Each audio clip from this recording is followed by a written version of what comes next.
Alors bonjour à toutes et à tous. Bien sûr, comme tous les cours de l'année, sont dédiés pour l'Ilou Nishmata de ma femme Nathalie Kamramat Saada et aussi pour l'Ilou Nishmat Fortune Messaouda Bat Chnini. Et après, à la fin du cours, on rajoutera des personnes. Et bien sûr aussi pour tous les soldats, malheureusement, qui sont morts depuis le 7 octobre, tous les gens qui ont été assassinés le 7 octobre, l'Ilou Nishmatam, et aussi pour la sauvegarde de tous les soldats qui reviennent tous en bonne santé, et aussi pour la libération des otages, et la nechama, la consolation de tous les endeuillés, et la réfoua de tous les blessés. On verra Bezat Hashem cette nouvelle année avec la paix et avec le bien. Donc on sait que, on a l'impression que chaque année elle se ressemble, et qu'à chaque fois on retrouve exactement les mêmes événements. Alors qu'en vérité, on sait très bien ce qu'ils disent les Chachamim, que le mot Shana, il vient du mot Shinouï. Oui, le mot Shana, l'année, il vient du mot Shinouï qui veut dire le changement. Et qu'en vérité, chaque année n'a rien à voir avec celle d'avant. Après, il y a une espèce de Yetzirara de rentrer dans la routine, de croire que les événements se répètent, que c'est toujours la même chose. En vérité, c'est faux. Chaque jour, chaque heure, chaque génération, il vient pour un but différent. Oui. C'est pour ça qu'on dit que Zman, ils disent les Chachamim, Zman, c'est Milachon Mezouman. Mezouman, ça veut dire préparer pour, adapté à. Donc, Kol Zman ou Mezouman la Davar. Chaque temps, il est préparé pour quelque chose. Ça veut dire que dans le plan d'Akadosh Baruch Hu, depuis la création du monde, quand il a créé le Zman et qu'il a redistribué comme ça la grille temporelle, d'accord? Alors, chaque Zman, il est prévu pour une certaine situation. Maintenant, l'utilisation de cette situation, elle va dépendre du libre arbitre, d'accord? Mais la situation en elle-même, voilà, cette synagogue, le stender, le bout de papier, la chemise, tout ça, c'est prévu, c'est normal. Les données physiques, elles sont prévues, et c'est ça ce qu'on appelle le mazal. Mais l'utilisation des données, d'accord? Les circonstances qui sont créées grâce aux données, alors ça c'est qu'est-ce qu'on va faire avec, ça c'est différent. On dit, c'est pour ça que on dit dans la prière, les fanecha niglu kol ta'alumot, ve'amon nistarot shemi bereshit, akol galou ve'yadua les fanecha. Ouais, tout ce qui est caché, tout ce qui vient depuis Bereshit, c'est dévoilé devant toi. Sauf ou mabit ad kol koladorot. Hachem, il observe, il voit jusqu'à la fin de toutes les générations. Et c'est pour ça aussi qu'on dit que à Rosh Hashanah, en vérité, tout est mentionné, tous les actes, depuis Bereshit, sauf Koladorot, jusqu'à la fin des générations. Alors, il y a plusieurs manières de comprendre. Je vais essayer de vous expliquer ça de manière pédagogique. On a expliqué plusieurs fois déjà qu'il y a plusieurs manières de regarder le temps. On peut regarder le temps comme le présent, le passé, le futur. Et le passé, il est passé, on l'oublie, et le futur, on ne le connaît pas encore. Et le présent, il est là devant nous. D'accord? Mais il y a une autre manière de regarder. C'est que quand on regarde ce qu'on appelle le présent absolu, d'accord, c'est-à-dire le présent intérieur, alors il n'y a que du présent. C'est bon? Ça veut dire que le passé, il est encore présent, et le futur, il est déjà présent. Mais on ne le voit pas. Par exemple, la Neshama, elle est l'Ema Minazman, elle est au-delà du temps. Donc pour la Neshama, le futur et le présent, c'est la même chose. Pour Hachem, évidemment, comme il dit Rav Dessler, le passé et le présent, c'est la même chose. C'est-à-dire qu'Hachem, il nous voit en même temps en train de faire un Lachonara, et en même temps, il voit la Akedat Yitzhak. C'est en même temps. Ça veut dire quoi? Ça veut dire que le présent, au niveau absolu, c'est un présent continu, d'accord? Et ce présent-là, il reste toujours. Ça veut dire que ce présent, il est toujours présent. Le Maharal de Prague, il explique d'un autre langage. Il dit que la tsura, c'est-à-dire l'intériorité des choses, parce qu'il y a eu le chomer, c'est la matière, et la tsura, c'est la forme qui est donnée à la matière. Alors, au niveau de la tsura, ce qu'en science, on appelle la structure énergétique de la matière, d'accord? Au niveau de la tsura, il dit le Maharal, la tsura ena mitachat azman. La tsura n'est pas soumise au temps, d'accord? Ça veut dire qu'il y a une dimension dans la réalité qui est au-delà du temps. Maintenant, si on dit qu'elle est au-delà du temps, ça veut dire que, pour nous, ça veut dire que c'est un présent continu. Ça va? Comme ça, le Sforno, il l'appelle Ove Tamid, un présent continu. Pourquoi? Parce que comme nous, on ne peut pas conceptualiser on ne peut pas imaginer le non-temps. Ouais. Donc pour nous, le non-temps, c'est du présent continu. Vous êtes toujours là ou non? Maintenant, de la même manière que le mot présent, ça veut dire le temps présent, ouais. Mais le mot présent, ça veut dire aussi que la chose, elle est kayemet, elle est là, elle est présente. Donc ça veut dire que tous les présents du monde, ils sont présents. Ça va?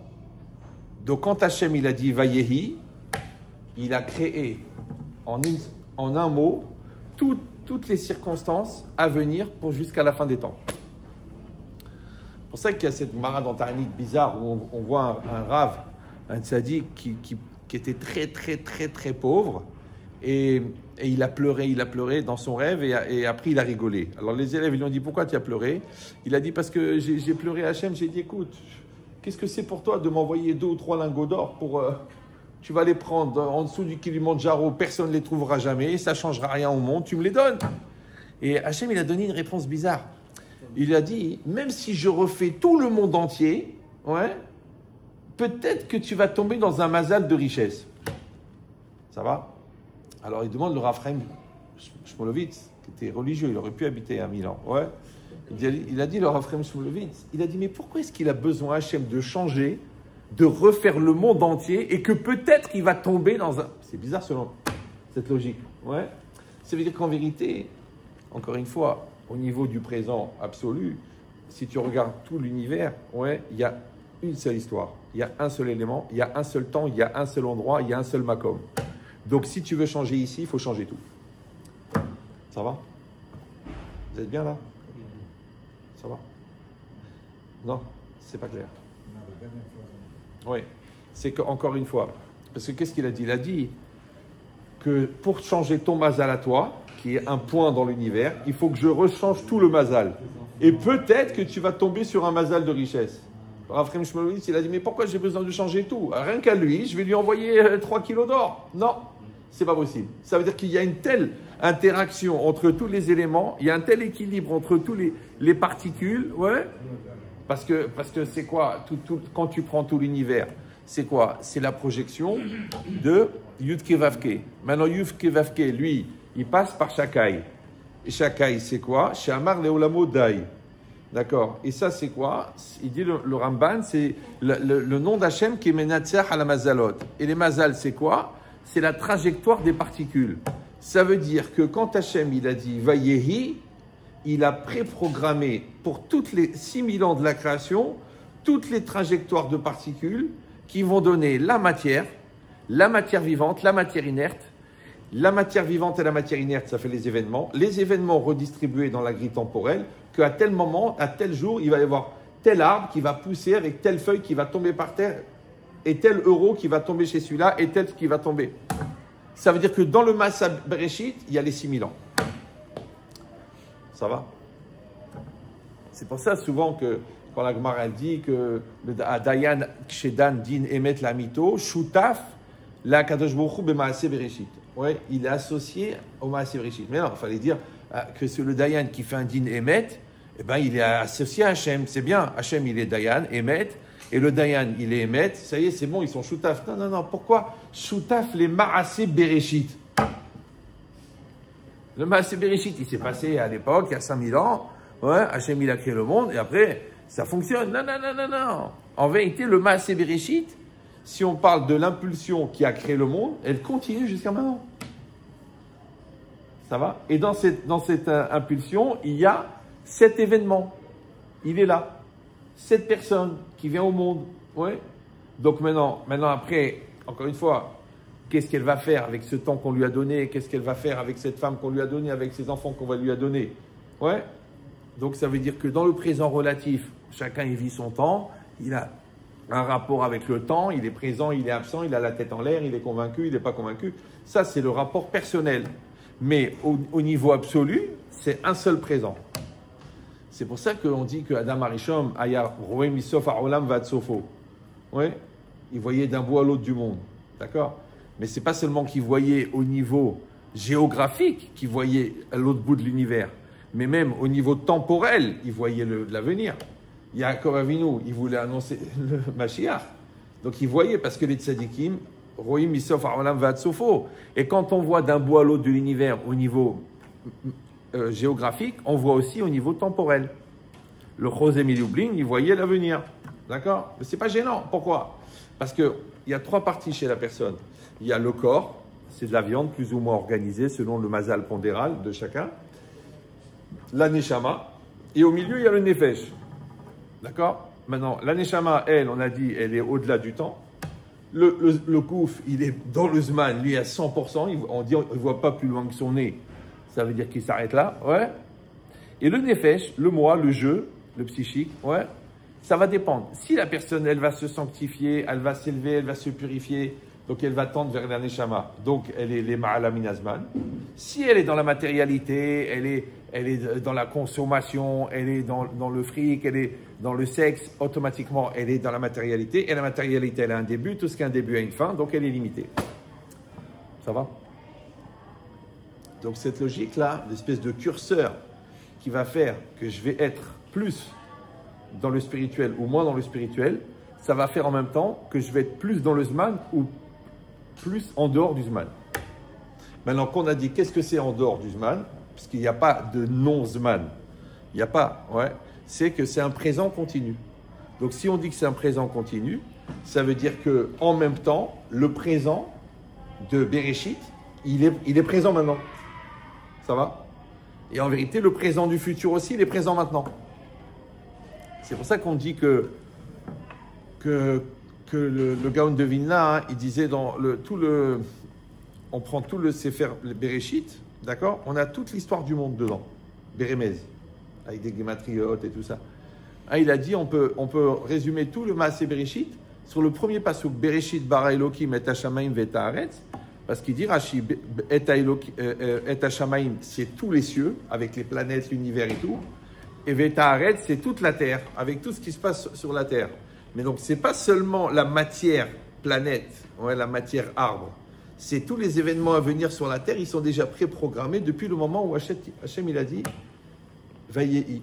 D'accord? Donc maintenant, si c'est ça, ça veut dire que Bereshit, c'est un concentré de toute la création. Ça va? Et Rosh Hashanah, c'est un concentré de toute l'année. Donc, si tous les détails de la création, ils sont dans Bereshit, donc tous les détails de l'année, ils sont dans Rosh Hashanah. CQFD, ce que fait Dieu. Maintenant, il dit ça ne va pas être évident, là. Il faut en abattre quelques-uns. Alors, moi, je dis qu'il faut les nourrir. Quand ils ont faim comme ça. Donc, ça veut dire quoi?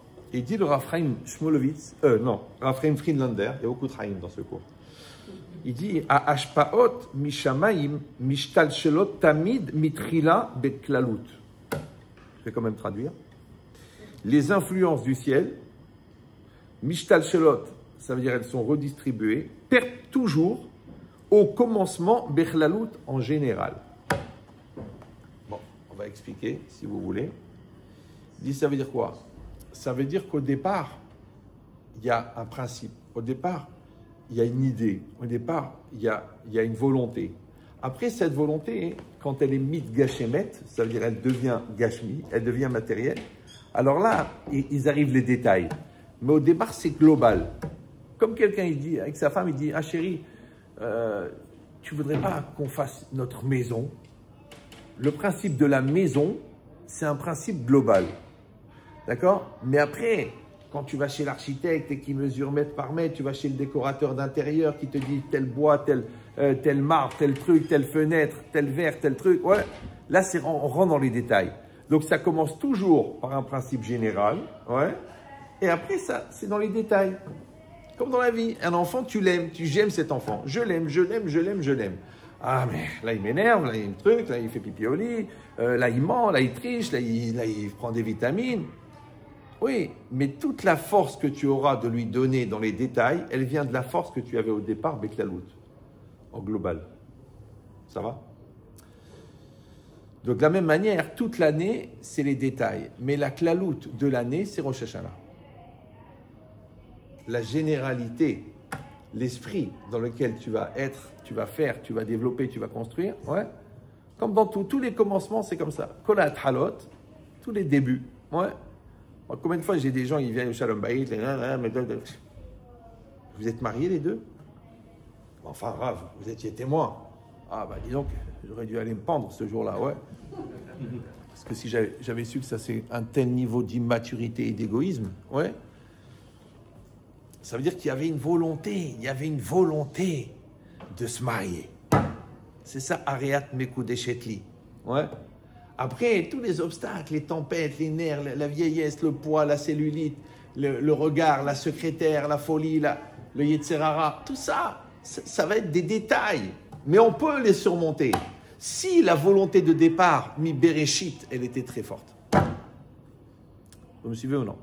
Mais si au départ, c'était j'en ai marre de mes parents, je me marie, j'ai envie de quitter la maison, j'en ai marre d'être seul, ou j'ai certains besoins équatoriaux, ouais, ou alors j'ai pas envie de payer la bonne, ou j'ai une femme qui me fait le ménage.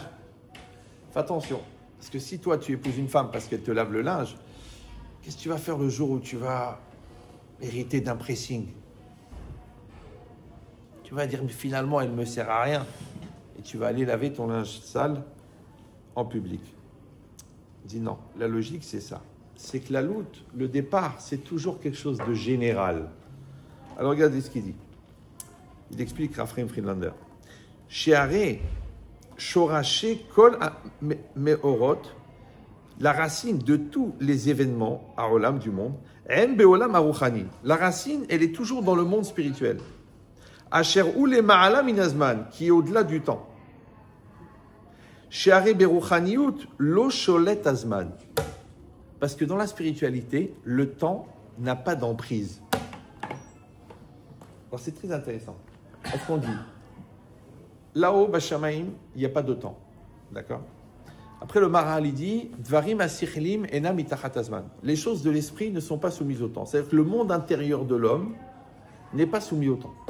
Le cerveau n'est pas soumis au temps. Ouais. Donc on se retrouve avec l'extérieur du monde, Shamaim, qui est au-delà du temps, et l'intérieur de l'homme qui est au-delà du temps. Et entre les deux, il y a la nature, il y a le corps, et ceux-là, ils sont pris dans le temps. Maintenant, toute la avoda de l'homme, ouais, qu'on étudie la Torah, par exemple la Torah, elle est nitzrit, elle est éternelle. Donc la Torah, elle est au-delà du temps. On fait les mitzvot. Les mitzvot, c'est au-delà du temps. Quand tu aimes quelqu'un, tu l'aimeras pour toujours. Donc c'est au-delà du temps. Vous me suivez ou non? Cet enfant, c'est ta descendance, l'ADN. C'est au-delà du temps. Ça va passer des générations et des générations. Donc en vérité, les choses intérieures et essentielles sont toujours au-delà du temps.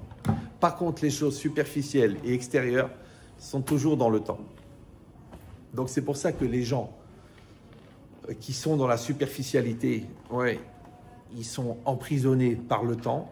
Et les gens qui sont dans l'essentialité, les gens qui sont dans l'idéal, les gens qui sont dans la spiritualité, ils ne sont pas touchés par le temps.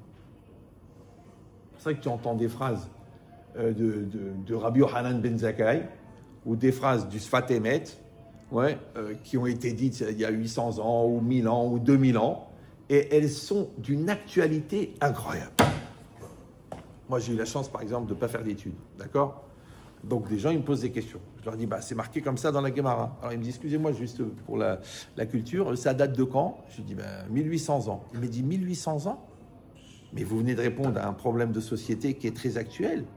Je dis, oui, parce que la formulation et la réalité physique, elles changent. Mais le yesod, le fond, l'esprit, il ne change pas. Maintenant, un juif, il est censé étudier l'esprit. La lettre, ça change. Ouais. Aujourd'hui, tu l'as vu dans la Kabbalah. Après, tu le vois dans la physique quantique. Après, tu le vois dans la physique de haut niveau. Après, tu le vois dans la trajectoire de la lumière. Après, tu reviens dans la Hasidut. Tu dis, mais on se balade comme ça? Oui. Parce que dans l'essentialité, il n'y a pas de différence. C'est dans la superficialité que les choses, elles sont limitées. Et les choses, elles sont divisées. Et les choses, elles sont mesquines. Ouais, comme quelqu'un qui a un grand projet. Il dit, moi, je veux faire une synagogue. Je dis, mais t'es un malade. Rien que le Ehal, c'est 120 000 $. Et alors? Qui c'est qui m'a montré cette vidéo? Un gars, il m'a montré une vidéo. Un fou. Il voulait faire un Echal spécial dans une yeshiva. Il a fait, ils l'ont fait, ça ils l'ont fait en Inde, ça ils l'ont fait en Afrique, ça ils l'ont fait là-bas, ça ils l'ont fait en truc. 5 millions de dollars. Il fait 120 mètres carrés le Echal, en or. Ça veut dire ils ont mis de la feuille d'or. Ils ont mis des trucs. Il faut voir un truc de fou. Ouais. Maintenant, moi, je ne suis pas impressionné parce que 5 millions de dollars, on peut les trouver au casino ou quoi. Non. Ce qui est impressionnant, c'est comment le mec, il a eu une idée que le Kiddush Hashem, c'est un Echal de 120 mètres carrés. D'accord ou non? Tu fais un Echal, voilà, il est beau, regarde comment il est beau, de les couleurs et tout. Non, 120 mètres carrés de surface, avec des dorures, des babas, des trucs. Il montre comment ils ont fabriqué. Si je retrouve là, je demande à la personne qui m'envoie la vidéo, je vais t'envoyer. Hein? Vous avez vu? Mais où il a fait ça? En Israël. Non, mais il a fabriqué dans le monde entier, parce que c'est un star hacide comme ça. Mais encore une fois, moi je dis la grandeur, c'est pas la grandeur du Echal, c'est la grandeur qu'il a de qu'est-ce que c'est le Kiddush Hashem. Le Kavod Hashem. C'est beaucoup plus que 5 millions de dollars. Bon, j'ai oublié, ouais. C'est 120 mètres. Ouais. Il y a de l'or. Oui, de l'or partout. Ouais. Non, mais ce qui est intéressant, c'est, encore une fois, c'est l'idée que la personne elle avait, la volonté qu'elle avait. Ouais. Et cette volonté, elle est les ma'ala minazman. Vous avez compris ou non? Et elle est les ma'ala minahomer. Donc lui, il n'a pas d'argent, lui. Il n'a pas un euro. Ouais. Mais après, il va avoir des donateurs. Alors quelqu'un va dire, alors c'est les donateurs. Mais les donateurs, il fallait les convaincre. Comment un mec, il a mis 10 ans pour gagner 10 millions de dollars, et lui, en 20 minutes, il lui a prouvé que ça vaut la peine qu'il les mette dans ce projet. C'est une logique de conviction. Encore une fois, à Audon Kolo, la conviction, elle vient de l'intérieur. Et toute la vie, c'est pareil. Beklalout, ça vient de l'intérieur. Ouais. Après, Bepratout, alors c'est les détails. Ça, c'est dans l'extérieur. Maintenant, encore une fois, les gens, ils sont bloqués par les détails, c'est pas évident, les circonstances, c'est pas le moment, ça va coûter beaucoup d'argent, comment on va faire? C'est ça l'aïmouna. L'aïmouna, c'est le klal, c'est la klalout, ouais.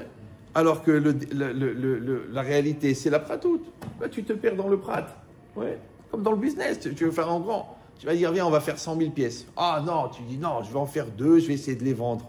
Non, le mec, il va en Chine, il va en truc, je sais pas quoi, il fait 100 000 pièces, comme ça qu'ils font de l'argent. Alors que l'autre, il dit non, tu sais, on va y aller doucement, doucement, step by step et tout ça. Et grâce à Dieu, il est encore au chômage cette année, mais il a l'aide de l'État. Et ça va, il a un carton, il dort dehors, mais il a trouvé une bouche de métro qui n'est pas occupée, donc il a un peu de chaleur pour l'hiver. Ça, c'est mesquine, d'accord? Mais c'est ça la logique de mesquine. La logique de mesquine, c'est de voir petit. Maintenant, celui-là, il voit grand pour son business, celui-là, il voit grand pour sa famille. Il fait une grande famille. L'autre, ils ont 2 enfants. Il dit non, c'est compliqué, les études et tout ça. Paf, après, hop, la pilule. Ouais. Manque de peau, les deux, ils sont fous. Bon, donc, si tu en fais plus, il y a plus de chances d'en avoir un normal. Ouais. Et dans toute la vie, c'est pareil. Ouais. Et dans la Rouchaniout, c'est pareil. L'autre, lui, son format, c'est le Talmud. L'autre, il dit non, on va essayer de faire 2 Mishnayot, Blineder. Ouais, on va faire le Sioum de Brachot en Mishnah. Konakavod, c'est bien. Mais l'autre, pour lui, tous les ans, il fait tout le chasse. C'est normal. 2700 pages, c'est normal. Et il les fait, hein, en dehors de son CDR, hein, bien sûr. Hein, pas Bitul Torah. Hein, tous les jours, c'est 7 dapim, tac, tac, tac, tac. Il les connaît. Hein, ouais. Ça veut dire que c'est son format. Ben, le format, Audon Kolo, cousin de Marco Polo, il est dans la klalout. D'accord? Maintenant, moi, je ne peux pas imaginer le chasse comme ça, de connaître le chasse. Ce n'est pas dans mon format. C'est pour ça que j'arrive pas. L'autre, c'est normal. Ouais, à 16 ans, il a fait la première fois et tous les ans, il a recommencé. C'est un format dans la tête. Vous avez compris ou non? Donc, dans cette logique-là, il dit ça. Parce que la racine de tous les événements, donc chaque chose qu'on voit dans la réalité, elle prend sa racine dans le ciel. Il dit, Be'olam Aruchani, ils viennent du monde spirituel. Asher ou les ma'alam inazman, qui est au-delà du temps. Parce que dans la spiritualité, le temps ne maîtrise pas. Ou le fichar. C'est pourquoi. Lorsque les influences d'Hachem, c'est-à-dire les impulsions existentielles d'Hachem, elles arrivent à nous, c'est-à-dire qu'Hachem, il dit quelque chose, la chose, elle arrive ici. Ouais. Maintenant, elle démarre du Ratson Hachem, qui est Klalout. Alors, il est comme ça. Elles arrivent chez nous, et comme ça s'appelle chez nous, Achaim Betor Tzimtzum Azman, Ouais, nous, notre réalité, elle est prise dans la limitation du temps. Il dit Hen baot trila betsurat klal. Au départ, elles viennent toujours dans une dimension de klal, de généralité, c'est-à-dire chez Eno Mechoula Klezman, qui n'est pas encore divisé dans le temps, Ve'acharkar, et ensuite mitpartot les pratim. Et après, elles se divisent en détail, Betor Gidre Azman, à l'intérieur des limites du temps. Ça va? Voilà, maintenant si on a compris ça, c'est pour ça que le Ramban il dit que Sheshet Yemei Bereshit Kolelim et Kol Shesh Alfei Shanim. Ouais. Les 6 jours de la création, ils contiennent toute la création jusqu'à la fin des temps. Alors qu'on aurait pu dire non, ça c'est 6 jours, après il y en a encore d'autres. Non, tout est inclus à l'intérieur. Donc toute la logique, c'est quoi? C'est que c'est pas qu'il y a un Bereshit, il y a un Réshit, et après il y a la suite. Non, en vérité, c'est comme des séries de Réshit. Comme toi, le Bereshit de ta famille, c'est ton mariage. Ouais. Le Bereshit, peut-être de ta Chorma, c'est quand tu es rentré à la Yeshiva. Toi, le Bereshit de ton intelligence, c'est quand tu es rentré en fac de médecine. Ouais. Toi, le Bereshit de ta spiritualité, c'est le jour où tu as fait tes Shuvah. D'accord? Donc, il y a toujours un Réshit. Maintenant, l'intensité, la pureté, la sainteté, la sincérité du Réshit, elle va conditionner la suite. Moi, j'ai vu ça dans la Teshuvah. Ouais. Des gens, ils sont rentrés, ils m'ont dit, moi, Ramed Chetrit, moi, c'est le sionisme et tout ça. Je dis, Mazal Tov. Ouais. 10 ans après, il était encore dans l'histoire sioniste. L'autre qui l'intéressait, non, le rabbi, il est resté dans le rabbi. Ouais. Ça peut évoluer dans la vie. Ouais. L'autre, il a dit, moi, ce qui compte, c'est la parnassa, la ségoula, toutes les ségoulottes. Ce qu'il voulait, c'est la parnassa. Il a fait le kollel, mais après, il est retourné le business parce que c'est ça ce qu'il a fait au départ. Comme on l'a expliqué 1 million de fois, sauf ma'aseh, b'mahashava, techila. Et mahashava, c'est pas seulement ce à quoi tu penses, c'est ce qui est chashouf pour toi. Donc, ce qui est chashouf dans ton bereshit, ça va s'appliquer dans la suite. C'est pour ça que c'est très, très important de toujours regarder le shoresh. D'accord? Moi, je me rappelle, un des enfants, il voulait rentrer à la yeshiva. Et papa, à la yeshiva.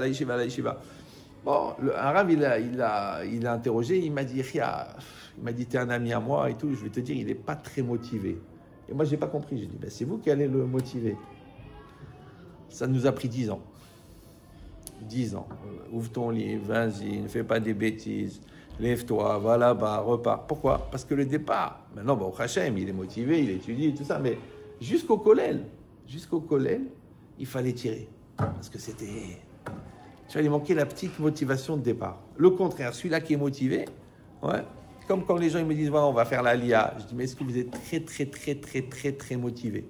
Ah non, on en a marre de la France, on a acheté une maison, mon mari il a une opportunité de travail. Ça, c'est pas une motivation, ça. Ça, c'est un coup de pied au derrière. Il faut une motivation très forte. Parce que quand tu vas arriver là-bas, les tempêtes, la mentalité, les nerfs, le stress, la guerre. Si tu es motivé, il n'y a pas de problème. Si tu n'es pas motivé, parce que motivé, c'est motivé. Si tu n'es pas motivé, tu es motivé, c'est mout. Premier obstacle, allez, c'est comme ça, ah ben je m'en vais, un truc. C'est comme les gens qui parlent de divorce tous les jours, la première année de mariage. Dès que ça ne va pas, ah ben si c'est comme ça, on n'a qu'à divorcer, comme ça. Mais, excuse-moi, tu t'es marié? T'as écouté le goy, quand il t'a dit pour le meilleur et pour le pire, tu l'as écouté. Alors comment ça se fait que quand il arrive, même pas le pire, déjà tu remets tout en cause? Ça veut dire que tu t'es pas marié. Donc la klaloute de ton mariage, elle est halasha. Elle est légère, elle est fragile, elle s'évapore. La fête, l'ambiance, la teuf, la Mykonos, Shabbat, Ahlabababa. Ouais. Et le lendemain, bon, tu peux lui amener un café? Quoi, je suis son chien? Puis elle fait du bruit quand elle mange. C'est parti pour 70 ans, Baba. Elle ne peut pas fermer la bouche. Toi aussi, tu pourrais fermer ta bouche. Bon, c'est pas grave. Donc, ça veut dire quoi? Ça veut dire que on a compris que maintenant, la réalité, c'est la perpétuation de l'acte créateur. Donc c'est le Bereshit qui continue. Exactement comme la graine. Je vous avais expliqué ça avec la graine. Vous savez, quand il y a un papa avec son fils, il marche dans une forêt et il y a un chêne. Un chêne, c'est un arbre énorme. Ouais. Et il est grand. Et il fait 15 mètres de haut. Et il y a des milliers de branches. Et il y a des millions de feuilles qui sont sorties. Ouais. Et il y a des glands. Ouais. Et l'enfant, il demande à son père, papa, il est tombé du ciel comme ça, le chêne. Tac! Il dit, non, c'est un gland. Vous savez ce que c'est un gland? Oui, non, pas un français moyen. La graine du gland. Ouais. La graine. Et si.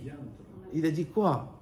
Il a dit, c'est pas possible. Il a dit ça a pourri, il s'est cassé, ça a germé, ça a poussé, une tige, trac, l'arbre. Il a dit, ok, on va dire le tronc, mais toutes les feuilles dedans. Tous les détails de l'écorce dedans. Tous les détails de chaque feuille, millions de feuilles en 20 ans, dedans. Ouais, c'est possible. Et chaque feuille, elle est différente. Si c'était toutes les mêmes, tu dis, c'est facile. Ouais, non, chaque feuille différente. Et chaque arbre différent. Donc tu dis, mais alors, comment tout ça, ça pouvait être dans le gland? Tout ça, c'était dans le gland.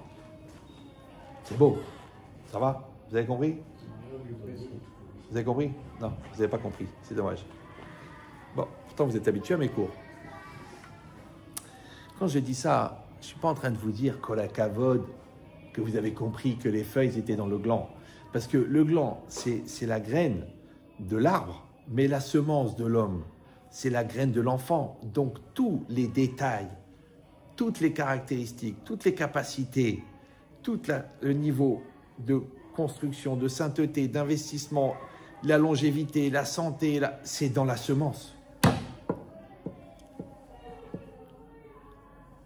C'est-à-dire qu'au moment où l'homme et la femme ils sont ensemble, que l'homme il est en fusion, parce qu'il est en changement perpétuel, et la femme elle est en changement perpétuel, et au moment où ils sont ensemble, et les deux semences ils se rejoignent, à ce moment-là, on prend une photo, ouais, et on dit Tipazo Matealea. Cette goutte, qu'est-ce qu'elle va devenir? Maintenant, peut-être qu'un homme, il a 1 million de combinaisons possibles avec ses caractéristiques. Parce qu'il là, il peut être bien, il peut être plus nerveux, il peut être plus religieux, il peut être moins religieux, il peut être très religieux et juste à ce moment-là être un obsédé sexuel, c'est possible. Ouais. Et le gars, il peut être très, très pas religieux, mais là, il dit les Shem Shamaim, je vais avec ma femme, si Dieu veut, on va avoir un tzaddik. Et il lui sort un Talmid Racham, Gadol, Gaon. Le mec, il sait même pas lire. Ouais, c'est pélé. Comme ça, il explique le Ramban, le Data Kedusha. Donc, ça veut dire quoi? C'est-à-dire qu'encore une fois, l'homme, il est en fusion à l'intérieur de lui-même, il est tout le temps en train de changer. C'est pour ça qu'on dit panim, parce qu'il a plusieurs facettes. La femme, elle a plusieurs facettes. Ils sont ensemble, les Shem Shamaim. Les deux semences se rejoignent, donc il faut qu'il y ait de l'amour, de la compréhension, de la communion, de la communication, de la solidarité, des efforts, de la Messirut Nefesh, retenir le matériel, donner du spirituel, retenir le mal qui est en soi, donner le meilleur de soi-même, et le mélange des deux. Le bon Dieu prend une photo, il dit maintenant on va décider quel Neshama on va mettre dedans. Voilà. Et on va décider qui il va épouser, et quels enfants il va avoir, et quel parnassa il aura, et quelle santé il aura, et quelle durée de vie il aura. Tout ça, c'est fixé au moment de la conception, donc au moment de l'état de graine. C'est pour ça qu'il faut se préparer au mariage et qu'il faut beaucoup aimer la personne. C'est pour ça que Ben Zekunim, les enfants qu'on a dans la vieillesse, ils ne sont pas comme les enfants qu'on a dans la jeunesse, parce qu'on est deux gamins égoïstes et orgueilleux, et là, on est, grâce à Dieu, un couple de 25 ans de mariage, avec des midotes, avec des efforts, avec de l'expérience.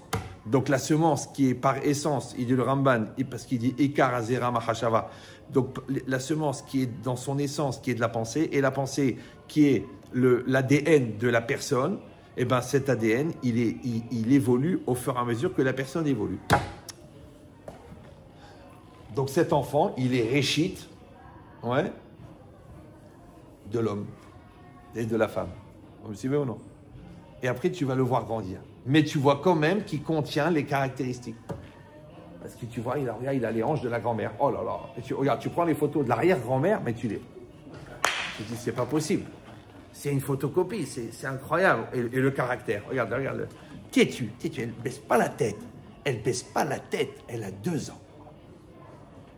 Mais Là, encore ce Shabbat, il m'a attrapé, il m'a dit, Ravirka, je ne sais plus quoi faire. J'ai un gosse, il a 6 ans, il me parle comme s'il avait 20 ans.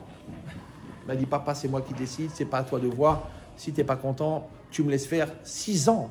Je dis, mais qu'est-ce qu'il va te faire à 14 ans, celui-là? Commence à chercher un appart parce qu'il va te foutre dehors. Ouais. Mais c'est quoi la logique? Chaque enfant, il vient avec des caractéristiques. Ouais. Il faut savoir que les caractéristiques mauvaises, c'est des bonnes caractéristiques qui ont mal été utilisées.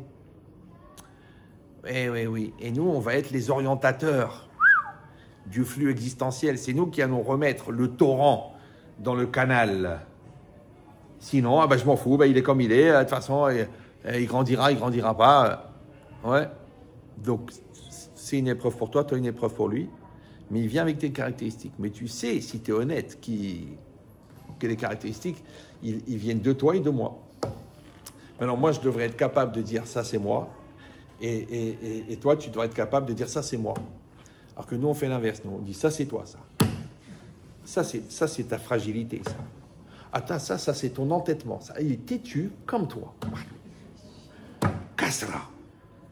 Une tête dure. Voilà. C'est pour ça que le travail qu'on va faire avec nos enfants, il dépend du travail qu'on a fait sur notre couple. Et ce travail de couple, il dépend du travail qu'on a fait sur nous-mêmes. Les gens malins, ils travaillent depuis le Bereshit, c'est-à-dire depuis qu'ils sont nés. Quand il naît le Da'at, il naît la conscience. Ouais. Ils réfléchissent, ils se cassent la tête, ce qu'il faut faire, ce qu'il ne faut pas faire, comment évoluer, comment grandir. Donc, ils accompagnent leur projet existentiel. Vous savez que moi j'étais un malade mental, hein, donc je ne fais pas une référence.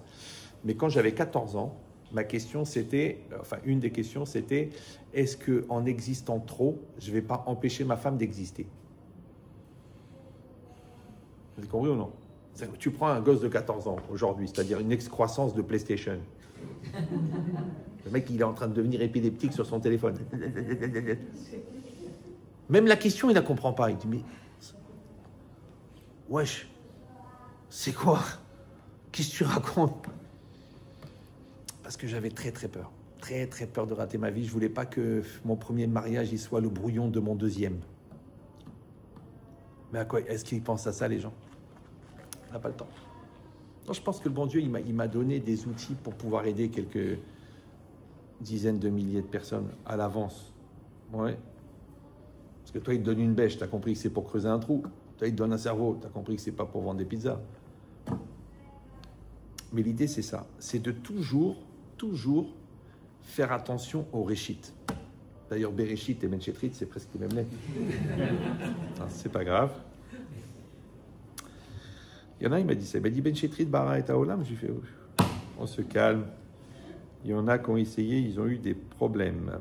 Alors, donc si c'est ça, donc on a compris qu'en vérité, tous les détails de l'année, ils sont inscrits dans Rosh Hashanah. Même si vous le saviez déjà, je sais, vous avez déjà étudié le Siftei Chaim, c'est pas grave. On finit par comprendre ce qu'on croit savoir. C'est pas grave, ça prend du temps. Ouais. Mais là, il faut bien le travailler parce que quand tu vas savoir que tu as 2 fois 24 heures ou 1 fois 48 heures selon les chitotes pour impliquer, orienter toute ton année, ouais, peut-être tu ne vas pas perdre du temps dans ces 24 heures.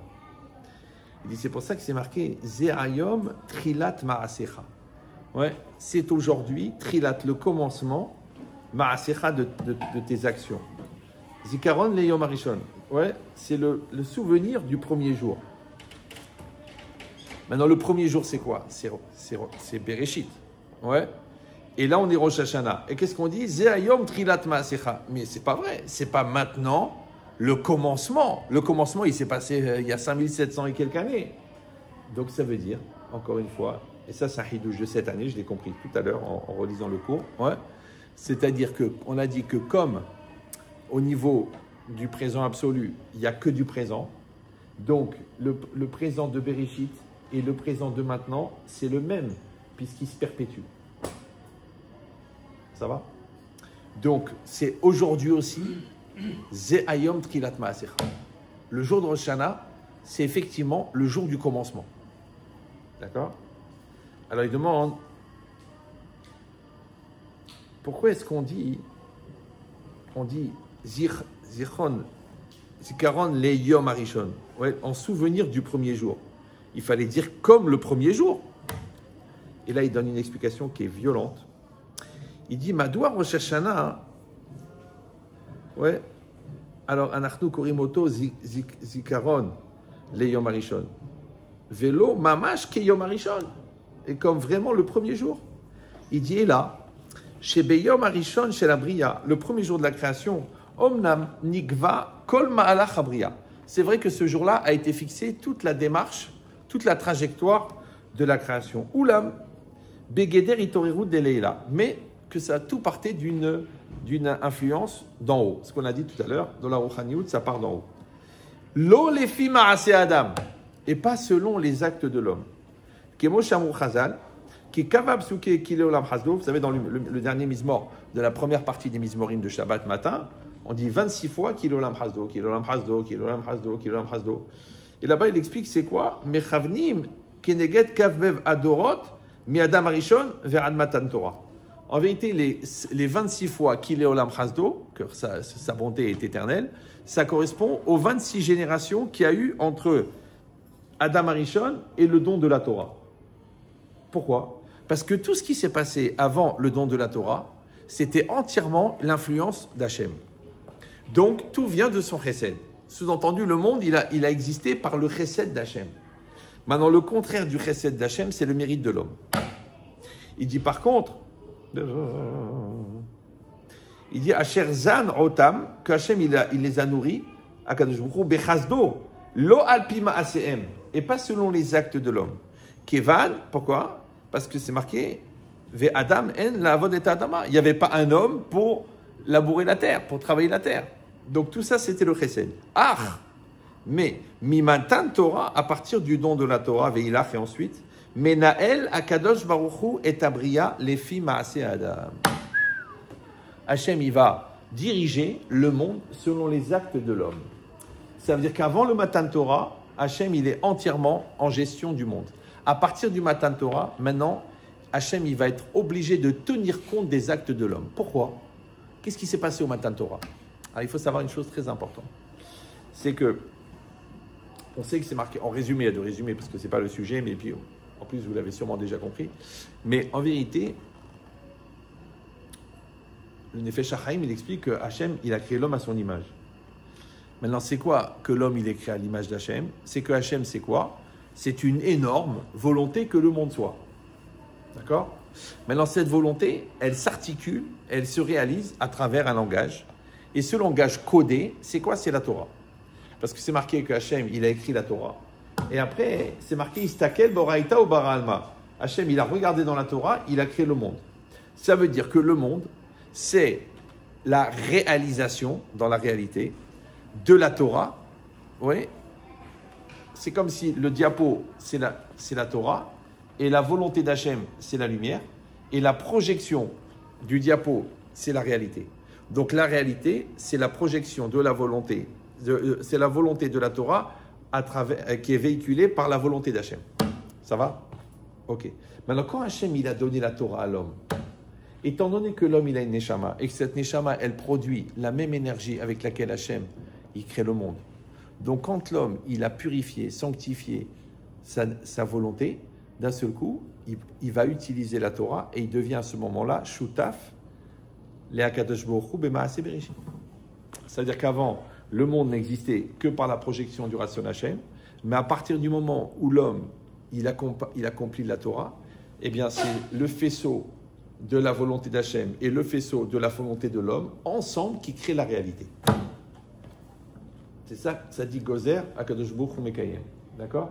Ça veut dire que l'homme, il fixe la Metsiout, ce qui est un pélé. Ouais. L'homme, les Chachamim, ils fixent la réalité. Ils créent la réalité en temps réel. Ouais. Associé à Akadosh Baruch Hu. Maintenant, encore une fois, il faut que la personne, elle soit Mevatelet, elle annule son moi, elle annule sa petitesse, elle annule sa mesquinerie. Et plus elle l'annule, ouais, plus le Ratson qui sort d'elle, il est divin. Et donc, elle va pouvoir produire les mêmes résultats, entre guillemets, que les résultats qu'Hachem il accomplit. C'est pour ça qu'on dit le Rav, il est nommé les Malach Hashem Tsevakot. De la même manière qu'un Malach, un ange, c'est une créature qui a été créée pour accomplir une certaine volonté. De la même manière, le Rav, quand il s'annule à la volonté d'Hachem, il devient porteur et véhicule d'une volonté d'Hachem dans le monde. Ça va? Donc, si c'est ça, à partir du Matan Torah, parce qu'avant, ils n'avaient pas les outils pour faire. Ouais, maintenant, ils ont les outils, puisque, encore une fois, Hachem, la formule, c'est comme si je te dis, fabrique cet appareil. Tu dis, je ne sais pas le faire. Tu dis, tiens, voilà le plan. Wow, merci. Maintenant que tu m'as donné le plan, avec la bonne volonté, je vais faire le même appareil. Eh bien, Hachem, il a donné le plan de réalisation du monde, c'est-à-dire de la redistribution des particules pour donner la matière et de donner les événements. Ouais. Et dedans, il y a les téphilines, il y a la cache-route, il y a le mikvé, il y a tout ça. Ça veut dire qu'au niveau du réel, bah, c'est l'accomplissement des commandements, mais au niveau de l'essentiel, c'est l'énergie, c'est la formule de l'énergie divine avec laquelle Hachem il crée le monde. Ça va toujours? C'est pour ça que c'est marqué que si Chas v'Shalom, Hachem enlève sa volonté, le monde revient au tohu bohu, c'est le chaos moléculaire.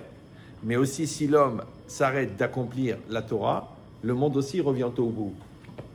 Parce que dans les deux cas, ce qui va donner la forme à la matière, eh ben chez Hachem, c'est sa volonté structurante, ce qu'on appelle la tsura, et chez l'homme, ça s'appelle la achlata, la décision qu'il a d'être à 100% dans l'accomplissement de la volonté d'Hachem. Donc en fait, on va utiliser les formules divines, mais à un niveau humain. Ça va? Donc ça veut dire quoi? Ça veut dire que le Rosh Hashanah, ouais, il ne peut pas être Keyom Harishon, où il n'y avait que entièrement Hachem. Il va être seulement Zikaron le Yom Harishon, ouais, que ça va être comme le Yom Harishon, parce que là maintenant il y a l'homme qui est associé. Et de la même manière que la projection du Ratson Hachem Barolam, ça crée la réalité, alors de la même manière, l'homme, encore une fois, il a été... Regardez, refaites le premier chapitre du Nefesh HaChaim, ça vaut la peine avant de mourir, il est incroyable. De la même manière, la projection du Ratson de l'homme dans la réalité, en passant par les codes de la Torah, ouais, eh ben, elle est créatrice autant que quand Hachem il crée le monde en temps réel par la projection de sa volonté. Ça va? Donc ça veut dire quoi? Ça veut dire que comment ça marche cette adaptation? C'est-à-dire qu'Hachem, maintenant, il va devoir tenir compte des actes de l'homme, des choix de l'homme. Ouais? Parce que quand il a donné à l'homme la Torah, il a donné en même temps ce qu'on appelle la Bechira, le libre arbitre. Parce que les gens ils croient que le libre arbitre, c'est de faire le bien ou le mal. Non, le libre arbitre, c'est de faire la Torah ou pas faire la Torah. Maintenant, étant donné que la Torah, c'est la codification du monde absolu, donc quand quelqu'un est ce qu'on appelle Baal Bechira, c'est justement parce qu'il a pris le code. C'est pour ça qu'on dit Aroskim Batorah, Elouem Bene Chorin. Ouais. C'est pas qu'ils sont libres, ils sont tranquilles, intellectuellement, ils sont épanouis, émotionnellement, ils sont équilibrés. Non! C'est que la vraie liberté, c'est seulement quand tu tiens les clés. Et les clés, c'est la Torah. Alors que l'autre, il dit, non, mais moi, je gère le business, je gère le truc. L'autre, il dit, mon psy m'a dit que je suis normal. Les animaux aussi sont normaux. Ouais. T'as déjà vu une vache en dépression, toi? Ouais. Donc, la Torah, Hachem, il a proposé à l'homme d'être, entre guillemets, partenaire d'Hachem. Mais l'homme, il a dit, je peux pas, j'ai une épicerie. Je t'ai proposé l'univers. Et toi, tu as dit, j'ai une épicerie. On t'a dit, viens, tu peux ordonner l'histoire du monde. Ouais, tu peux réorganiser les conflits, les histoires, les courants du monde. Ouais. Et toi, tu as dit, je dois ranger le balcon. Parce qu'on sait que Kol HaOlam, il est sur les tzadikim. Vous savez qu'aujourd'hui, il y a des très grands, des gouvernements qui font appel à des rabbinim pour demander des conseils. Et des très très grands. Ouais. Pourquoi? Ils savent. Napoléon, il a été demandé une bracha à je ne sais plus qui. Ouais. Chacun, il sait. Au fond les goïms, ils savent où est-ce qu'elle est la racine de la chorma. Ils savent. Ouais. Ils savent qu'est-ce qui dirige le monde vraiment. Maintenant, le plus important, le plus marrant, c'est que c'est justement le tzaddik que ça ne l'intéresse pas du tout. Parce que lui, il veut gérer sa Gemara, il veut gérer la Kushat Tosfot, il veut trouver une réponse à la Stira de Rabbi Akiva Eiger. Ça n'intéresse pas du tout le monde, mais c'est de lui qui dépend la gestion du monde. Tzaddik qui est Sod Olam. Ça va? Et c'est toujours comme ça. Ouais. C'est toujours celui qui n'est pas intéressé à utiliser le pouvoir qui va avoir le pouvoir. Par contre, plus là quelqu'un, elle est mesquine, de vouloir organiser, gérer à son intérêt personnel, alors ça tombe les pots de vin, la prévarication, ça tombe les dictateurs, ça sort les malades mentaux, les fous. Pourquoi? Parce qu'on lui a donné une mission divine et le gars, il en a fait un projet humain. Ça va? C'est pour ça que les tzadikim, ils n'ont rien de olamazé. Ça ne les intéresse pas. Les vrais, hein, bien sûr. Après, il y a beaucoup de... Mais les vrais, ils n'ont rien. Tu leur dis, mais tu es allé chez Rav Steinman, si vous avez eu l'occasion d'aller. Ouais, tu vois la maison, elle est pourrie. Il étudiait, sur son lit. Il mettait une chaise à l'envers, il s'asseyait. Ouais. Et pour ne pas appuyer son dos, pour ne pas profiter de ce monde, et toute la journée, 17 heures par jour, avec la Gemara. Après, il changeait de pièce, il y avait le minyan là-bas, il priait là-bas. Il n'y a pas de frigo. Pourquoi ça sert? Il achète ce qu'il a besoin, il mange et le reste, il jette. Il n'y a pas de téléphone. Tu dis quand même, le gadol. T'as compris ou non? Il n'est pas là-bas au lamazé. Quand il était très, très, très vieux, comme il mangeait presque rien, donc il avait pas assez de vitamines. Alors un jour, la moitié de sa barbe, elle est tombée. Tac, elle a cassé, elle est tombée. Oui, parce qu'il n'était pas assez de vitamines. Alors, le docteur, il lui a dit, vous savez, Rav, maintenant vous êtes âgé, il faut plus, au niveau du foie et tout ça, il faut plus manger de gâteau au chocolat. C'est ce qu'il a dit. Il a dit, j'ai jamais mangé un gâteau au chocolat de ma vie. Maintenant, nous, on est des pots de Nutella vivants.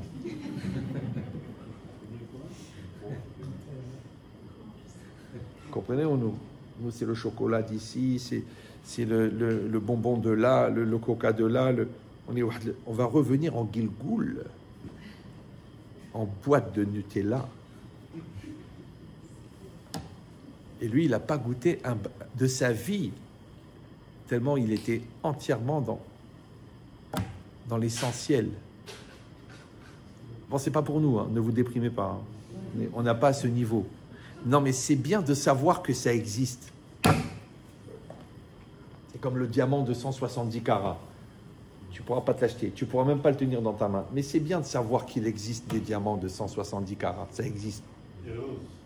C'est voilà. Dans tout, c'est comme la chorma. Quand tu vois le Rogatchover, tu vois des chormot, des niveaux. Tu as envie de te tirer une balle. C'est bien, il faut que ça existe. Hachem, il a distribué comme ça dans toutes les générations des tzadikim, un peu comme des lampadaires. On est dans le noir, il y a un lampadaire. Tu viens, un peu de lumière. Bon, après tu repars dans le noir. Ça va, il y a un autre lampadaire. Dans toutes les générations, Hachem, il a mis comme ça des gens que dans l'absolu, c'est le Menorah Tamahor, il dit ça. Au départ, quand Hachem il a créé le monde, il avait une réserve de tzadikim. Et après, il les a redistribués dans le temps. Ouais. Mais des fois, tu dis, il y a des tzadikim, la vérité, ils n'ont rien à voir avec leur temps. Le Gaon de Vilna, la vérité, il aurait dû être un Tana. Qu'est-ce qu'il faisait là-bas en Lituanie en 1700 il n'est jamais sorti de chez lui et tout. Il étudiait la Torah toute la journée.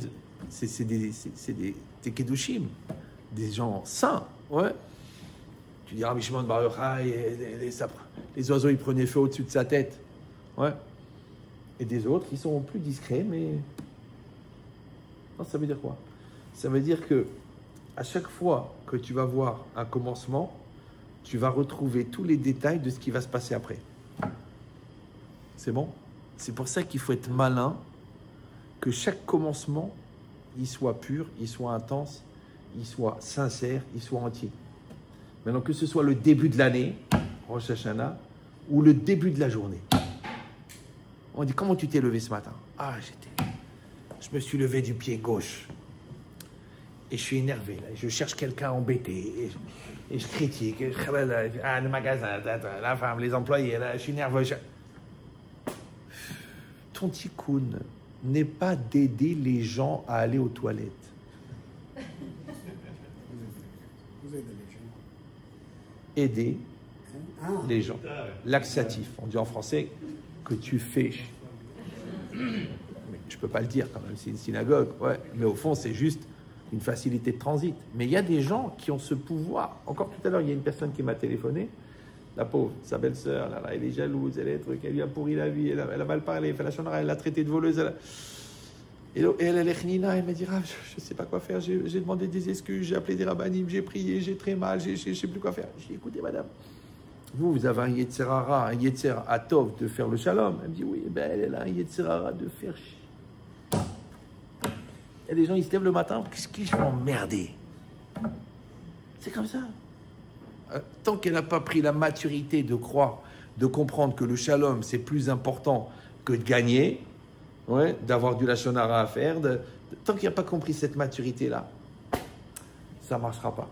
Ça veut dire qu'elle n'est même pas au réchit. Vous me suivez ou non?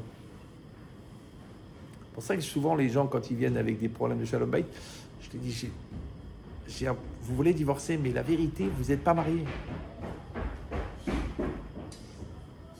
Il faut vous marier. Maintenant, aujourd'hui, là, voilà, maintenant, 13h44, on va faire la choupa, on va démarrer. Ou alors je leur dis, bah, vous habitez où? Ils disent, ah, bah, on habite à Levallois. Ah, Levallois. Parce que j'ai un couple à Levallois qui a des gros problèmes de shalom bayit. Alors, est-ce que vous pourriez les aider? Je vous donne un programme, mais vous le faites avec eux. Alors l'autre, il dit, mais écoutez, Rav, déjà nous, on a des problèmes de shalom bayit. On ne va pas aider les autres. Je dis, bah si, justement, vous prenez sur vous de le faire et vous allez voir que la mitzvah, le sacrifice que vous faites d'aider les autres, ça va vous aider à vous. Alors ils disent, ok, Rav, ok, on fait cette mitzvah, c'est vous qui nous demandez, ok. Alors il me dit, c'est qui? Je dis, bah c'est votre couple à vous. Il me dit, bah alors fallait nous dire directement. Non, parce que quand c'est un couple extérieur, tu n'as pas d'a priori, tu n'as pas les 15 ans, tu n'as pas la baisse de crédit, tu n'as pas les nerfs, tu n'as pas la rancune, tu n'as pas les beaux-parents, tu n'as pas l'argent, tu n'as pas rien. Tu démarres d'afradage, tout propre, tu dis voilà, bonjour, on va essayer de faire un travail ensemble. Et bien, si tu arrives à faire ça avec ton couple à toi, tu vas sauver ton couple. Ça va? Alors, je sais que vous allez dire, bon, c'est un peu théorique. Mais Yashbeb, la pratique, je ne peux pas la faire pour toi. Je te donne une carte, mais c'est toi qui vas en vacances. Je te donne le meilleur hôtel du monde. Ouais, et je te fais 50% du prix. Et toi, tu fais la gueule à l'hôtel. Qu'est-ce que je... Rencontre le Rav, il nous a sorti un séjour à 1200 €, alors que c'est 1200 € la nuit, parce qu'il connaît le directeur. C'est le monde est petit. Hein. Là, j'ai loué une maison pour Soukot. J'ai dit à mon fils, appelle le propriétaire. Il lui a sorti un prix. Vous savez que les prix en Israël pour les vacances, c'est l'échelle de Leicester. Un plus cher que l'autre.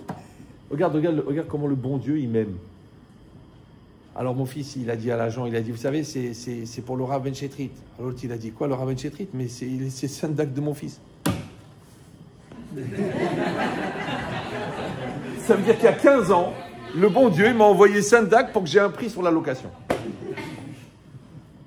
Après, tu vas dire Dieu n'existe pas.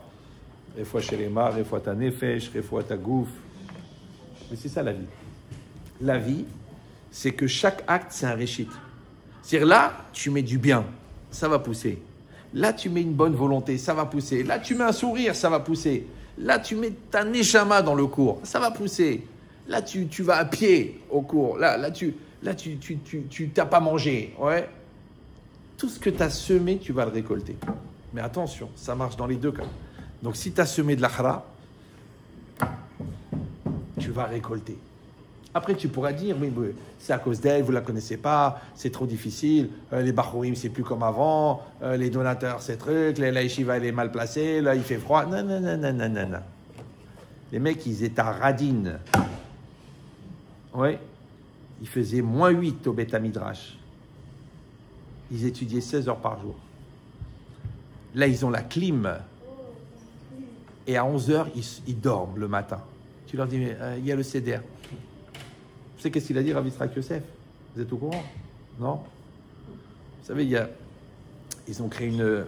Bon, ça fait longtemps que ça existe, mais ils ont créé une unité de soldats religieux.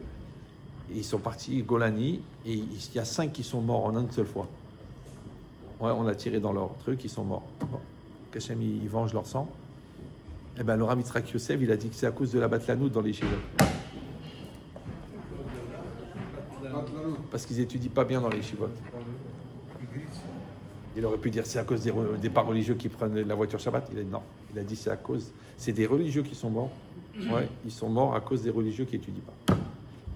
Si moi je dis ça, ils vont me dire monsieur, vous êtes un fou, vous êtes un fasciste. Mais c'est Rav Yitzhak Yosef. Tu n'es pas obligé d'être d'accord avec lui, mais il faut que tu aies étudié la Torah autant que lui. Behorpa ou Bebinyan. Voilà, ça s'appelle le droit de se taire.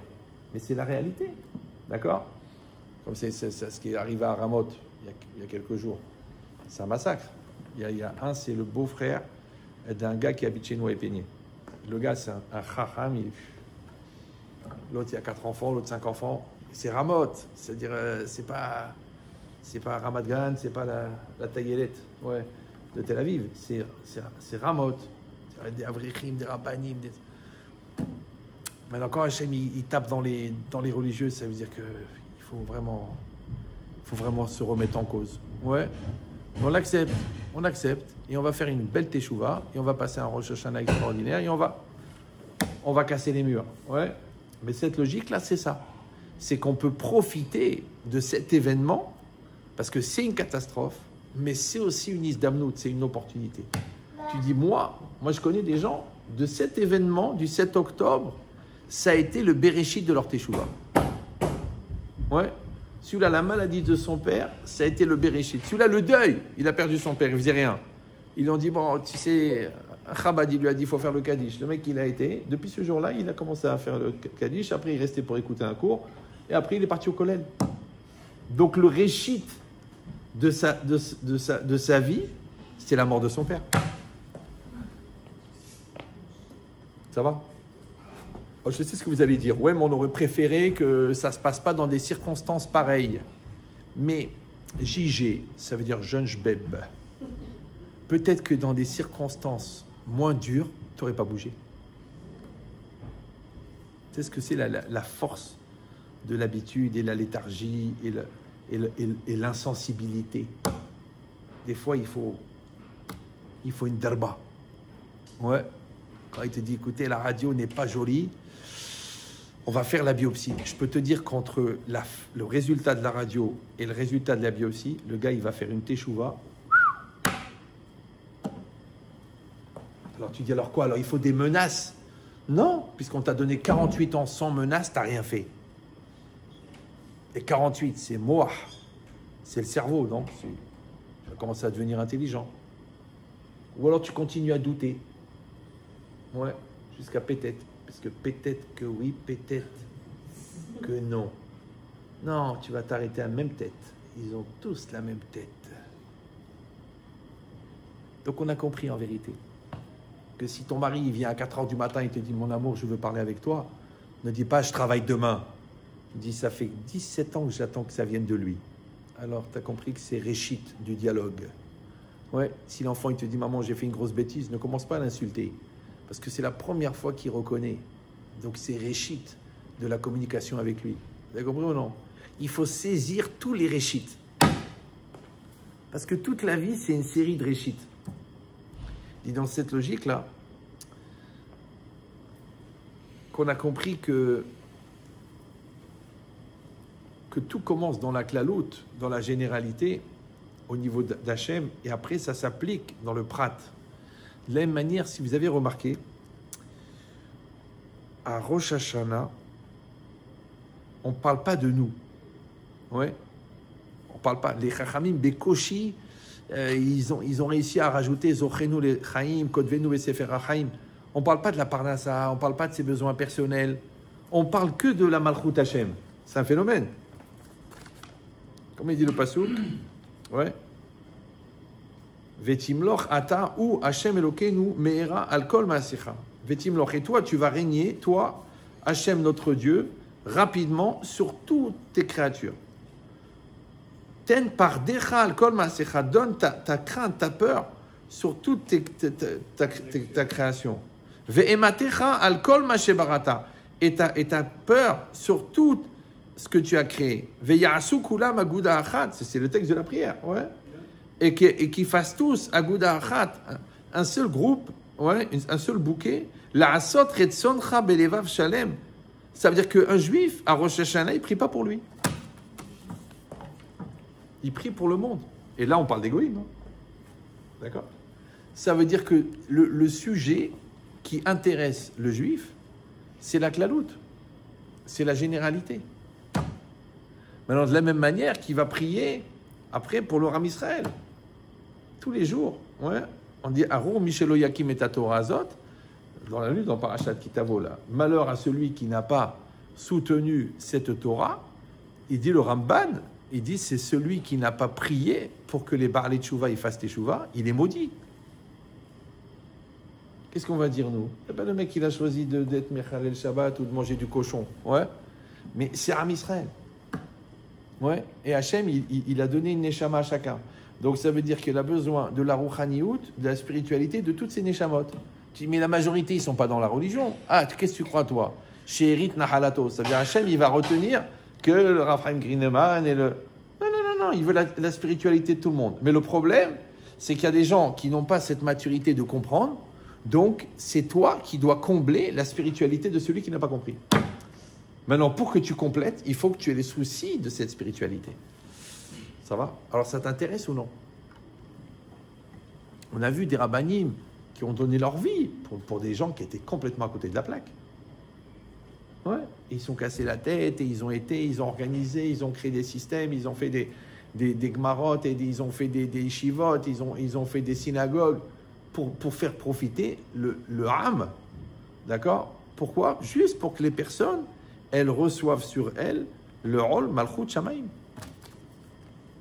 Comme chacun, en tant que père et mère de sa famille, on a le souci que nos enfants ils soient des Ravdei Hachem, des serviteurs d'Hachem. C'est notre souci, d'accord? Parce que quelqu'un va dire oui, mais à part ça, il faut qu'ils fassent des études, qu'ils soient ingénieurs. Ok, mais quel genre d'ingénieur tu veux qu'il soit? Tu veux qu'il soit un ingénieur tellement évolué, tellement ouvert d'esprit, tellement il comprend que grâce à Dieu, pendant ses études, il a rencontré Christine et maintenant sa descendance, elle a disparu. Shifhalo. Ouais. Donc la klalout, la généralité, c'est qu'il est à 100% dans la Torah. Ouais. Et le prat, c'est qu'il est ingénieur. C'est des détails. Ouais. C'est des détails. Ben, qu'il fasse un métier, bien. Alors, c'est pas grave, c'est bien. Au contraire, au lieu de glander. Ouais. S'il va battre l'année à l'Yeshiva, vaut mieux qu'il fasse l'armée ou qu'il apprend un métier. Moi, j'ai eu des gens, mais ils étaient choqués. Ils me disent, ah, vous me dites ça? Je dis oui. Fais ton fils, il ne faut rien. Il traîne, il ne se lève pas, il arrête l'école, il arrête la yeshiva. Tu vas à l'armée, et à l'armée, il va apprendre. Regarde, qu'est-ce qui l'intéresse, la mécanique, la truc. Ah ben, le mec, il a appris la mécanique, il est devenu mécanicien. Celui-là, il a appris la cybersécurité. Le mec, il était nul à l'école et nul à la yeshiva. Ouais. Ça lui a pris le genou de comprendre comment ça marche l'informatique et tout. Après, il est rentré dans la 8200, là. Ouais. Mais attends, le gars, c'est un gaon. Ça veut dire quoi? Ça veut dire que quand l'enfant, il a trouvé son espace d'épanouissement, il a trouvé son élastique, mais tu ne sais pas jusqu'où il va aller. Mais toi, dans ta tête, tu dis, moi, j'ai compris. Moi, en tant que parent, je dois lui donner ses valeurs de Torah, ses valeurs de Derech Eretz, ses valeurs d'équilibre, ses valeurs de morale, ouais. Et les détails, on lui donne en plus, bien sûr, qu'il a un métier, qu'il est... Ouais. Mais si le gars, il est religieux, il frappe sa femme, qu'est-ce que j'ai gagné? S'il est ingénieur et qu'il prend il prend de l'alcool toute la journée, qu'est-ce que j'ai gagné? S'il a appris la finance et qu'il est escroc à Genève toute la journée en train de faire des produits financiers qui n'existent pas pour rouler des gens, qu'est-ce que j'ai gagné? Qu'est-ce que j'ai gagné qu'il est formé s'il n'y a pas? Donc ça veut dire que ça restera toujours qu'il y a le Icar et il y a le Tafel. Il y a l'essentiel et il y a le superficiel. D'accord? Et que, en vérité, si vous regardez bien, le jour de Rosh Hashanah, on ne fait rien de spécial. Bah oui, parce qu'à Sukkot, il y a la mitzvah de Souka. Et à Pessah, il y a la matzah. Bon, à Shavuot, il y a Matan Torah. Mais à Rosh Hashanah, il n'y a rien. Rosh Hashanah, c'est une journée d'un juif normal. Tu te lèves, tu pries, tu reviens. Oui, mais le shofar, c'est pour commencer le jugement. Ouais. Donc en vérité, le shofar, c'est pour la Torah. D'accord? Ça veut dire que tout ce que la Torah elle a donné et tout ce que. Vous savez que c'est pas écrit dans la Torah que Rosh Hashanah c'est Yom Hadin. C'est pas écrit. Ouais. Mais l'idée c'est quoi? C'est que quand toi tu viens et tu vas être confronté à 100% au mitzvot, puisqu'il n'y a rien d'autre à faire. Ouais. Donc tu vas faire ce que tu fais toute l'année. Tu vas te lever, tu vas faire les brachot, tu vas t'habiller avec sniout, tu vas faire les brachot avec la kavana, les 19. Après, tu vas aller à la prière, tu vas faire les ketoret. Et après, tu vas commencer les mizmorim et tu vas faire les kaddish et tu vas répondre avec yesh et meraba de toutes tes forces. Et tu vas avancer le yotzer, tu vas faire la hamida à 100%. Et tu vas écouter la Kriyat Torah, tu vas te concentrer pour profiter de chaque mot. Et si tu montes à la Torah, tu regardes le Sefer Torah, tu t'imprègnes de la Kedusha des lettres. Et après, tu fais Moussaf avec ta Neshama. Et après, tu rentres chez toi, tu accueilles ta famille. Tu leur dis combien tu les aimes. Le soir, tu as fait les simanim de Simcha. Ouais, parce que c'est pour faire la gueule. Ça va être un siman pour toute l'année. D'accord? Et pareil, tout le Rosh Hashanah, en fin de compte, tout le Rosh Hashanah, tu as appliqué les halachot de toute l'année. Ça va? La seule différence, c'est que ce jour-là, tu sais qu'on te regarde. Ouais, tu sais qu'on te regarde. Et quand on te regarde, tu as deux solutions. Soit tu joues un rôle, genre, ouah, la caméra, elle est là. La pose. Ouais. Soit tu es naturel. Tu sais, c'est comme les photographes quand ils viennent dans les smachot, d'accord? Donc ils se mettent... Attendez, je m'arrange, les trucs. J'arrange le foulard, tout ça. Ah non, c'est pas mon profil. Ah, ça fait ressortir mon ventre. Ah, Tu poses. Je rappelle pour ceux qui n'ont pas compris que Hachem, il filme en continu 24 heures sur 24. Que quand on va arriver là-haut à 120 ans, il y a déjà la caméra, elle est prête, le projecteur, et la pellicule, c'est notre œil. Vous savez ça? Non? Il faut sortir un petit peu. Ok? C'est-à-dire que quand on meurt, Hachem, il prend l'œil de la personne, il met dans un appareil, et ça projette sur un écran 120 mètres sur 120 mètres. Il y a des milliers de personnes qui sont là, et au premier rang, il y a tous les tzadikim, mais au deuxième rang, il y a toute ta famille. Et il y a un truc comme ça, là. Et Hachem, il dit, bon, ben, il va vous faire les commentaires. Donc toi, tu vois que ça démarre à la naissance. Alors tu dis, on va arriver vers l'adolescence. Tu dis, il y a eu un montage là ou... Ah non, c'est version intégrale. Tu dis, heureusement que... Il n'y avait personne pour filmer, mais Yabrel, c'est toi qui as filmé. Et en plus, les parties les plus intéressantes, tu as zoomé. Tu dis, je vais mourir, c'est trop tard, c'est déjà fait.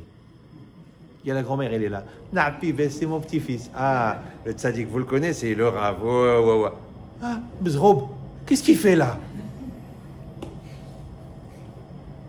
C'est ça, Yom Hadin. Oui? Alors, je vous dis la vérité, pour ceux qui ne veulent pas se pendre ce soir, c'est qu'en vérité, la vie, elle est filmée en intégrale.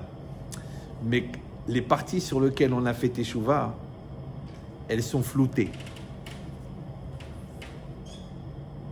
Pourquoi?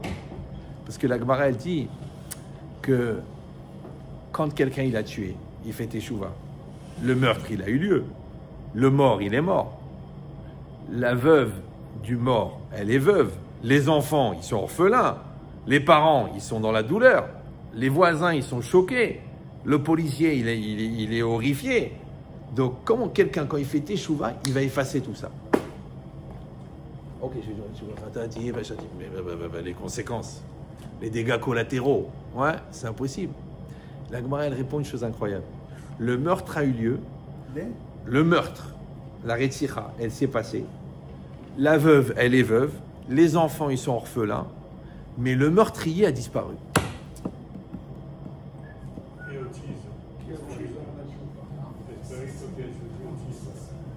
Hein?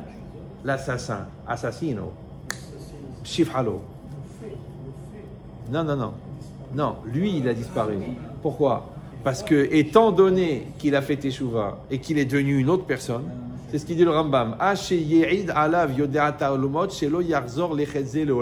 Ça veut dire jusqu'à même Dieu lui-même, il va témoigner qu'il ne va pas recommencer. Donc il n'a plus rien à voir avec le mec de l'époque. Donc le mec de l'époque a disparu.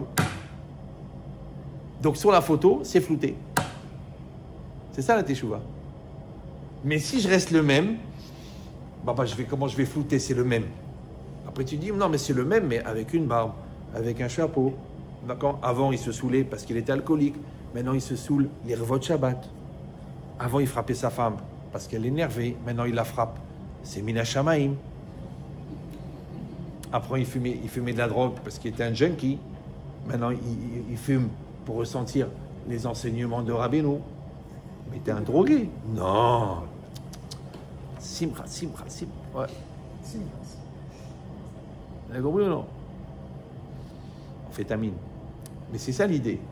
L'idée, c'est que la personne, si elle n'a pas réellement changé, donc c'est l'histoire qui continue.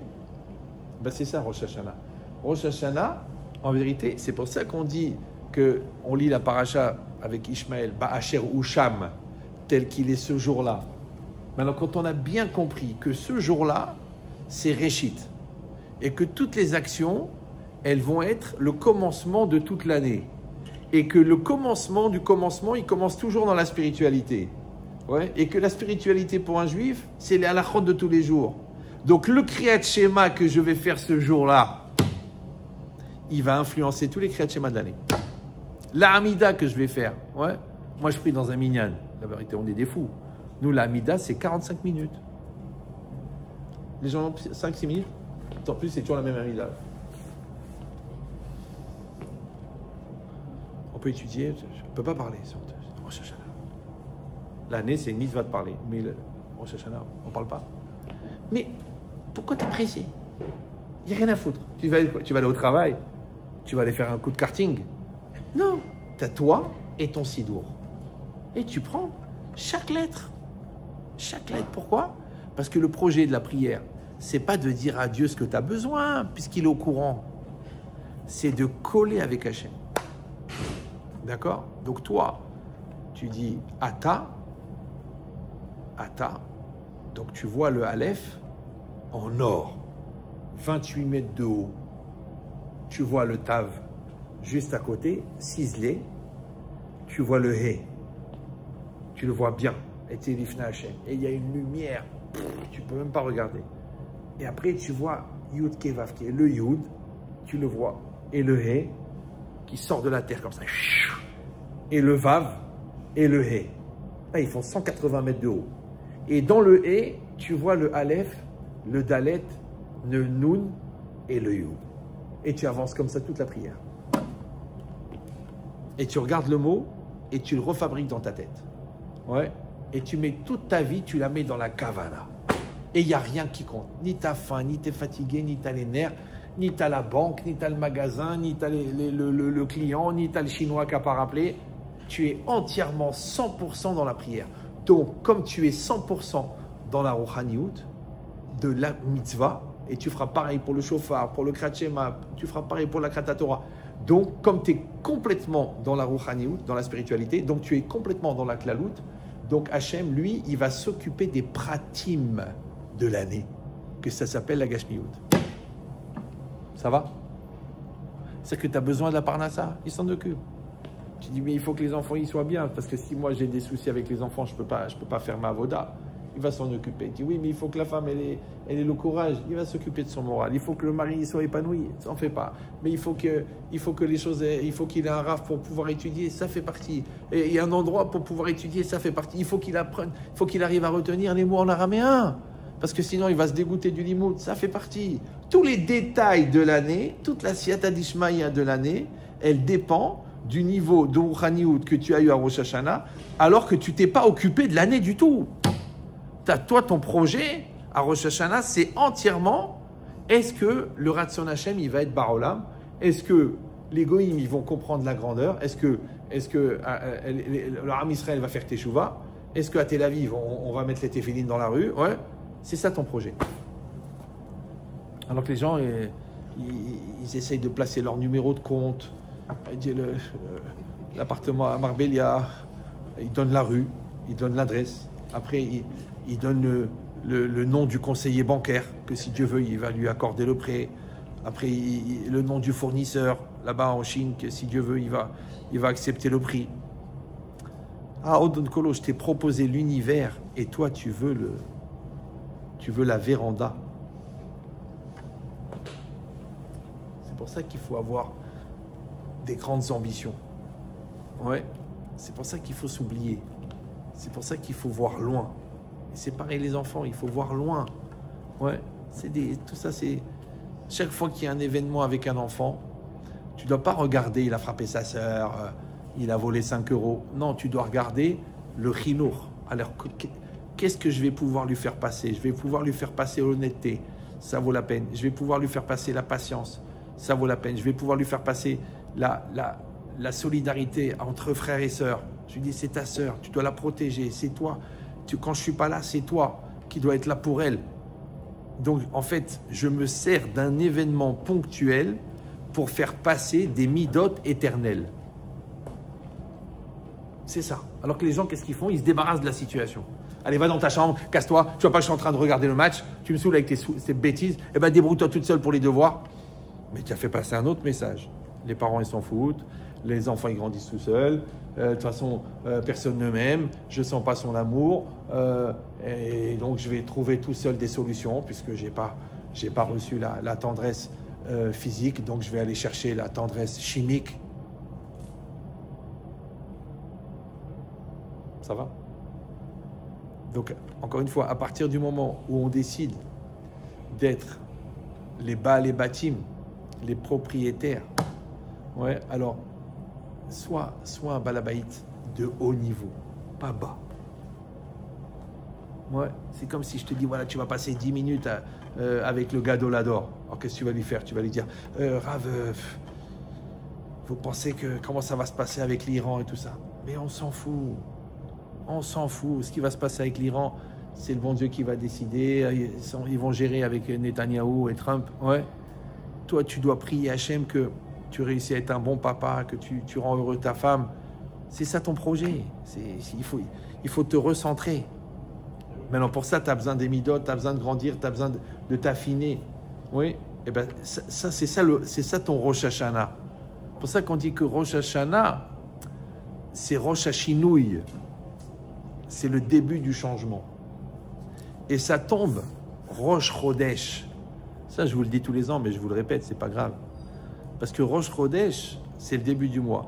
Mais c'est Rosh Chadash. Ouais. C'est une nouvelle tête. Panim Chadashot Baoulekan. Tu dois être quelqu'un d'autre. À la sortie de Rosh Hashanah, tu es une autre personne. C'est ça tout l'intérêt. Les gens y croient, bon voilà, j'ai bien écouté toutes les sonneries du chauffard, on a fait le seder comme il fallait, grâce à Dieu, j'ai lu tout le livre. Allez, c'est bon, allez, Akbar Amachor et Shana Tova et Shana Tova ou Metuka. Mais non, les Sifre Chaim, les Sifre Metim. Sifre Chaim, c'est pas le livre des vivants. Et Sifre Metim, c'est pas le livre des morts. C'est une erreur. Parce qu'il dit le Yarbetz que le Sefer, c'est le Ben Adam Atzmo, c'est le Nefesh de l'homme. Ve Shama Nirshamim Ma'asav Ve Rikshonotav. Ça veut dire que tout ce que tu vis, ça s'inscrit dans toi-même. D'accord? Et Chai, c'est pas un statut, c'est que c'est une dynamique, c'est une attitude. Ouais, je suis vivant. Ça veut dire que je suis dans la recherche, je suis dans l'amélioration. Je suis dans Doresh Hashem, je suis Mevakesh Hashem, je veux comprendre le pshat du Tosfot et je veux travailler la Mida et je veux régler ce problème de colère. Quand tu es dans cette dynamique, ouais, et je veux arranger, je veux faire le shalom, je veux m'occuper de mon fils et je veux chercher de l'argent cachère. Quand tu es dans cette dynamique perpétuelle qui va vers la vie, ça s'appelle Haïm. C'est ça, Sifrei Haïm. Mais quand c'est pas évident, c'est foutu, c'est mort, toute façon, je ne suis pas religieux. Qu'est-ce que je vis? Je vis avec mes contradictions. Qu'est-ce que je peux faire? Je ne peux pas être là et là. Alors moi, je ne suis pas païen, mais je ne suis pas non plus un rabbin. Alors, tu es une espèce de mutant à plein temps. Ça y est, ça suffit. Tu as 55 ans. Ouais, jusqu'à quand le décolleté? Mais tu sais, je suis sexy, C'est pour montrer quoi? De toute façon, il n'y a rien à voir. Ouais. Et à part ça, ça y est, t'es grand-mère, c'est bon. Tu peux t'habiller comme il faut. Non, mais c'est bien. J'ai lu dans un magazine, il faut rester sexy. Sexy. Sexy, ça veut dire que tu génères l'excitation sexuelle. C'est ça le projet de ta vie. C'est extraordinaire. Toi, Hachem, il dit, t'es une princesse, t'es un diamant, t'es une maman, t'es une épouse, t'es chez Trail, et toi tu dis non. Non, moi je suis une exciteuse. Ça veut dire que tu provoques chez l'autre une réaction d'appel. Ça s'appelle sex apple. Tu entraînes l'appel du sexe de l'autre. Moi, j'aurais voulu que tu inspires sa spiritualité. J'aurais voulu que le gars, en te voyant, il te dit « j'ai envie de devenir chômeur Shabbat ». Et lui, il a des autres idées sur toi. C'est de la même manière que on ne peut pas imaginer la sexualité de nos parents. C'est dégueulasse. Ouais, pourquoi? Parce qu'on les a mis à un certain niveau de kavod où c'est impossible. Et bien comment une Bat Israël, tu peux la mettre à ce niveau-là d'animal? Parce que c'est une Bat Israël. Et elle, c'est ta femme, et elle, c'est ta fille, et elle, c'est ta cousine, et elle, c'est ta nièce, et elle, c'est ta secrétaire. Maintenant, quand toi, tu es dans cette recherche-là de spiritualité, ouais, et que toi aussi, que tu ne veux pas être un mirchol, tu ne veux pas être un piège pour que des gens ils aient ces mauvaises pensées, ouais, et ben en vérité, tu fais un acte de spiritualité dans ton habillement. Et toi, tu as un acte de spiritualité dans ta manière de travailler. Parce que le goy, il voit comment tu gères les affaires, il voit comment tu fais des contrats, il voit comment tu tiens ta parole.